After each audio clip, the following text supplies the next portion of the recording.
Si toi aussi tu as besoin de gagner en clarté dans tes projets, dans ta manière de communiquer, eh bien je t'invite à rester là. Je t'indique comment faire pour avoir un plan d'action bien clair, bien factuel. À tout de suite. C'est bon, tu es posé, tu as ton café, tu as de quoi noter, un stylo, une feuille ou sur ton portable. Aujourd'hui, je vais partager avec toi ce plan d'action très simple, cet outil que tu peux utiliser dans ta communication pour ne rien oublier, qu'elle soit personnelle ou professionnelle, mais aussi un plan d'action complet. Et par exemple, si tu es à la recherche d'un emploi et que tu dois faire des retours sur tes démarches, eh bien ce plan d'action va te permettre de donner toutes les informations pour que l'on sache où tu en es et peut-être t'apporter ce dont tu as besoin. Tout ce que je fais, ça vient de mon parcours. Toutes ces clés que je te partage, elles te permettent de pouvoir activer, préserver et protéger ta résilience, ton estime de toi et ta confiance en toi, qui te permettent chaque jour de faire face à tes difficultés. C'est parti?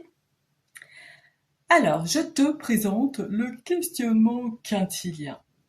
C'est un outil qui nous vient de la Grèce, du temps des philosophes. Imagine donc, indémodable, comme la robe noire. Même si je suis en rouge.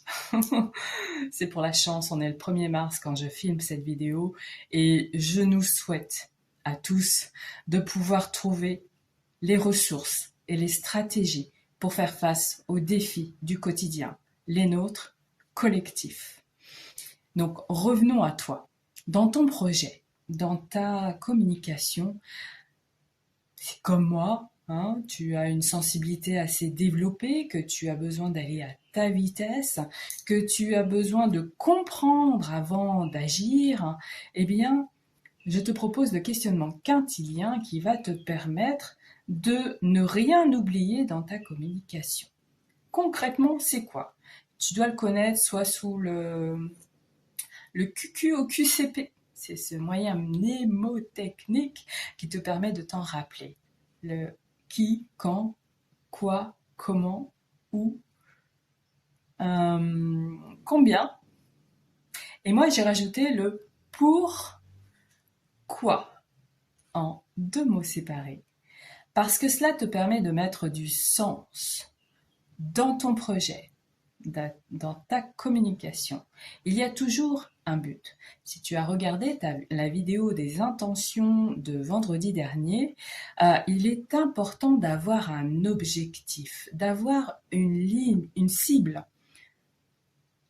pour laquelle tu vas utiliser tes émotions, tes pensées et faire en sorte que tes croyances te portent et te protègent pour atteindre cette communication, c'est l'objet de ta communication, ton projet professionnel, c'est utilisable dans ta vie perso ou pro. Donc, à toi de l'utiliser. Voilà. Je crois que c'est tout. Ah, jeudi, mes sites reviennent. Je vais te préparer des petits outils, des petites communications pour que tu puisses accéder à mes modules simples, une compétence psychosociale, 1 heure.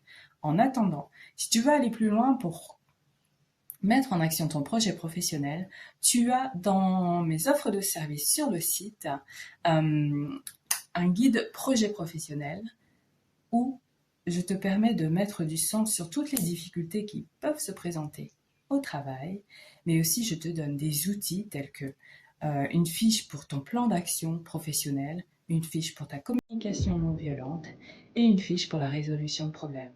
Tout ça pourquoi?